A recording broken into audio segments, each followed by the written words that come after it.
Hello everyone, greetings from the Servant of Nero, AJ here, with another look at a faction's armies away from their battle groups. But in this instance, the warlocks themselves are worth a look as part of it.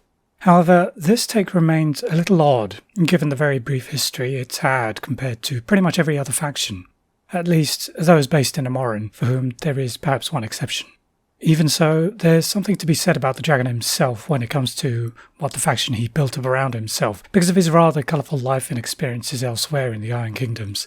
That is, for a given definition of life and experiences. Consequently, traditions, where the Legion of Everblight is concerned, is perhaps a misnomer, as they are appropriated as opposed to inherited. But that, I'm sure, is a point of semantics undeserving of debate, feverish or otherwise. Since I've already spoken at length about the minions of one dragon, it is only sensible to address those of other dragons. Though to be frank, only one other has been of any relevance as far as the general matters of mortals is concerned. Blighterghast and his brother dragons of the Alliance have never troubled themselves with anything related to anything less than what they view to be godly. If it does not concern Torok, they do not care for the most part. But I digress. It would be a strange thing to say anything about the current iteration of the Legion of Everblight in reference to traditions. For Ethrenbal rose but within the last generation, which is hardly enough time to form a military tradition. Even so, he warped the culture of the Nyss shards and many Ogren villages to his will and purposes, and he himself has had much experience with afflicting races with his blight, which influenced how he would craft his chosen servants into what he might consider as perfect weapons, or as close to it as is possible for one so arrogant as a dragon. The Legion of Everblight itself is not a recent phenomenon, though when the dragon first conceived of it is anyone's guess. It is clear he had done a great deal of experimentation, shall we say, long before he exerted his influence on the Lords of Mord during the later centuries of the Warlord era. Instances of his blighted minions and dragonspawn are likely to have existed before this time, though it is not recorded in any real detail. Instead, it is during his accursed alliance with the Lords of Mord that led to his refining of his dragonspawn, and many which have been seen in the last few years were first crafted those thousands of years ago. The nature of his minions was unknown, whether in who they were, even if it is likely they were human, or the extent or control on their blight. Needless to say, Everblight learned a great deal at this time, at least as far as his dragonspawn were concerned. And if it is uncertain as to what or how much he learned concerning his use of blight on people he existed amidst, the much more recent tragedy of Ysera confirmed that the dragon had indeed developed his ability to coerce and seduce. His apparent inexperience as far as elvenkind was concerned was only apparent after the loss of the city, for blighted Iosans were quickly identified by their untainted peers, who possessed more and greater lore on draconic matters than the humans of millennia past.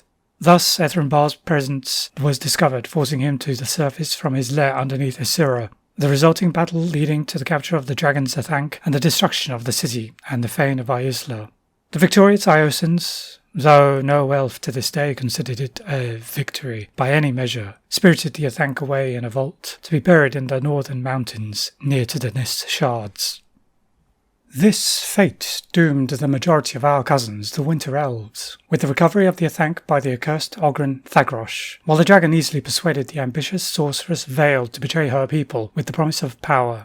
With his lessons learned against the Iosans and their similarities and shared heritage with the Nyss, Everblight rose again and took advantage of their martial traditions to have them serve as the foundation of his forces to complement the refined dragonspawn.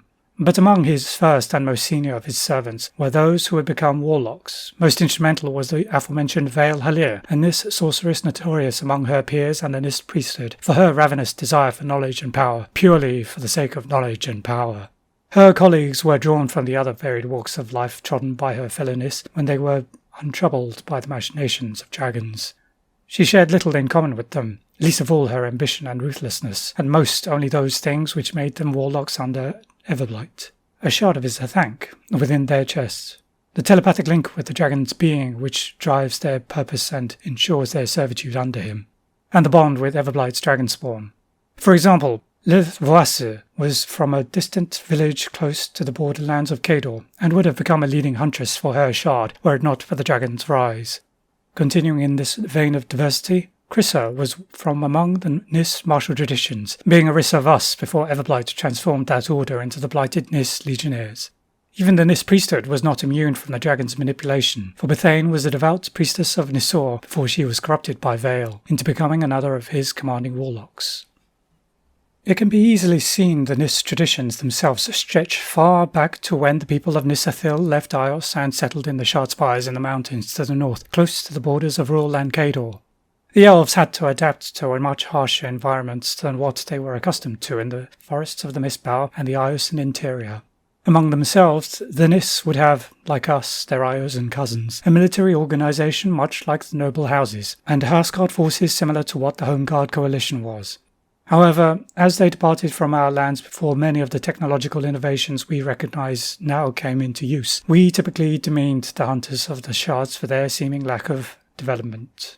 Indeed, they had changed a great deal since their way of life meant the abandonment of long-standing Iosan hierarchies in favour of more insular and directly familial ties. The house and political ties with minor or major families and their vassals were all replaced by the simple shard, which rarely amounted to little more than a hamlet, though only a handful of shards were completely isolated from each other, which allowed most to cooperate and communicate with each other where it was necessary.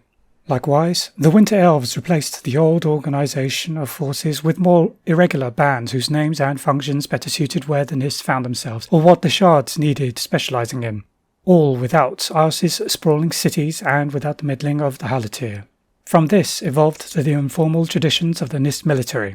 However, military is perhaps the wrong term, for the Nyss had little interest in expansion or conquest, thus their forces were practical to their daily needs more than anything else. While their assembled forces would be the match of any other army in Amoran, at the very least on an individual basis, it was for defence first if the label of military was to be applied at all. It is, therefore, to their culture and circumstance that one looks to understand their martial nature. The Shard Spires are not a friendly place compared to the forests of Ios, just as the plains of Laios were much different, and generations of life in the Mistbow changed elven kind just as surely as the cataclysm changed my ancestors. In this way, the cold and mountainous regions made the immigrant elves taller and broader, but not so long-lived, presenting them with challenges not only in climate, but flora and fauna. The former was sparse, while the latter was, and remains, dangerous to any mortal. Because of this, no shard was without a band of hunters, practiced warriors expert in wielding the Nyss claymore, but more importantly, peerless with the bow. A Nyss bow is a simple weapon, but Iosans, with the possible exception of the elite archers of House Rislir, would have trouble wielding it without the characteristic strength with which the Nyss lived their daily lives. While such hunters made up most of the forces of the shards, there were those whose strength and ability lent themselves more towards the use of the Nyss claymore and its sibling weapon, the Nyss greatsword. They were charged with the defence of their shard, and in the larger shards where priests were present, special training was granted to a more heavily armoured cadre of swordsmen, as their duty was the protection of ancient Nyss artefacts and the lore of the Nyss people. Such piety among the Nyss that once were remained in some twisted way, as the abbots, senior monks who dedicated their lives to Nissor in a manner only a little different from their brothers and sisters of the priesthood, abandoned God in favour of dragon. The Shard defenders and the Riss of Us would find themselves as the blighted Nyss swordsmen and legionnaires after Everblight was done, while the Nyss hunters formed bands of blighted Nyss archers to capitalise on their strength in battle. In a similar fashion, those few Nyss who manifested divine or sorceress abilities were often corralled together to nurture their skill under the watchful eye of the priests of Nissor. Of these sorcerers and sorceresses, Baal was, alongside Vale, among the most infamous. Pertinently, with the dragons coming, though, his influence brought knowledge thought long lost with the destruction of the Mord. The blighted Nyss sorcerers would be complemented by a new cohort of fell magic users, the Hex Hunters, who, led by Baal, applied the Nyss arcane traditions to this new lore gifted to them by their draconic master. Alongside the Nyss, who would become Everblight's most numerous minions in the current era, were the Ogren tribes of the north, those who were not sufficiently integrated with the Rulic dwarves. They were a risk on the dragon's part, for he did not understand them as well as he did the elves, but the giant encounter with Thagrosh, who would become his prophet and messiah, taught Everblight all he needed. Most of all their emotional pliability, thanks to the ease with which he manipulated the Ogren who fled his slave masters and brothers-killers. It was a simple task to coax the vulnerable Thagrosh into unearthing his Athank, and starting off events which led Everblight to vie for dominance in Western Amoran. Nevertheless, cultural similarities, proximity to him in the mountainous region below the Black Ice Peaks, and almost identical rustic and close-knit societies shared by both Nyss and Ogren allowed the dragon to take advantage of the Dunians just as easily as with the Nyss. And the Ogren, with their warbands, which broadly mirrored those of the Nyss, would take on blighted analogues as well. However, unlike the Nyss, the Ogren had little by way of magical tradition, with few arcanists or sorcerers among their number, and none which Everblight could exploit, without gifting them shards of his thank as necessitated during the creation of his commanding warlocks, such as Anamag, the Doomfeaster, once a Dunian shaman, and allegedly a seer whose gift of magic was barely apparent before the blight consumed her. Thus, the Ogren tribes, hunting parties, and irregular forces became bands of war spears and warmongers, while their Justicars and Coronae became the war chiefs and blighted evangelists, abandoning any and all pretense of a peaceful existence in stark contrast to life under Dunia, or the Great Fathers, as lived by those who were once their Grulic cousins. But the Nyss and Ogren do not cooperate well, for the blight emphasizes their aggressiveness and desire for conflict and destruction. The elves express contempt for their counterparts and their apparent barbarity and lack of sophistication, which might make an Iosan scholar laugh in bewilderment. Meanwhile, the Ogren return such sentiments, viewing the Nyss as weak and deserving of their place only because of their numbers and having become Everblight's servants first. The mediation of Thagrosh and Vale is all that maintains the continued collaboration between the two races. The dragon himself, though, cares little for the squabbles amongst his minions so long as they do not hinder his purpose. Indeed, he has gradually considered both Nyss and Ogren to be inadequate. This started not long after the formation of the latest iteration of the Legion, and he conducted more direct experiments on both the Nyss and Ogren than mere observation of his control of the effects of his blight. This led first to the Striders, Nyss scouts and hunters who are afflicted more than their peers by the blight's influence, particularly their limbs, making their arms stronger and sinewy, and their legs powerful and animalistic. And perhaps more naturally, if such a word is appropriate in this instance, suited to the anatomy of mountain predators, or even warp wolves. The Striders thus became supreme spies and vanguard warriors, with the blight accentuating their pre-existing skills, allowing them to be stealthy and supernaturally skilled with their bows, and ruthless against all they encountered. Following shortly after this, forever capricious in his quest for what he viewed as perfection, were the Grotesques, as Everblight took the template offered by the elf further and further from where they came from as scions of Nyssor. The grotesque banshees are a mockery of what the divine court created, with the little left of the Nyss that were subjected to the dragon's ascension, having had their whole being broken and remade repeatedly, to create whatever was necessary and convenient to the purpose at hand. And the Ogren were not immune to such ministrations from Everblight, and their innate strength and bloodthirst as imparted by the blight was taken further with the creation of the Chosen. These abominations are the result of imbibing a blighted warlock's blood while under the effects of sorcerous rituals. And while many Ogren die in the process, those who survive become a warped amalgamation of Ogren and Dragonspawn, possessing a strength, cunning, and desire for battle unmatched by their erstwhile peers.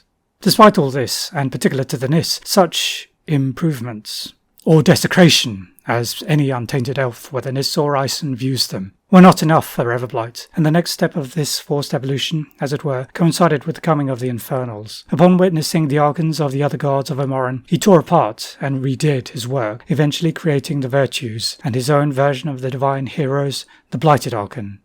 The culmination was the complete integration of Nyss and Dragonspawn in the mutated form of Bethane, Pride of Everblight. With the infernal threat to Amoran over, the Legion has become quiet, though, and their activities have been sporadic at best, with little overt action taken against any of their rivals among the wilds of Western Amoran. But this is not an opportunity to rest for said rivals, for Everblight is sure to be busy, though what with is anyone's guess.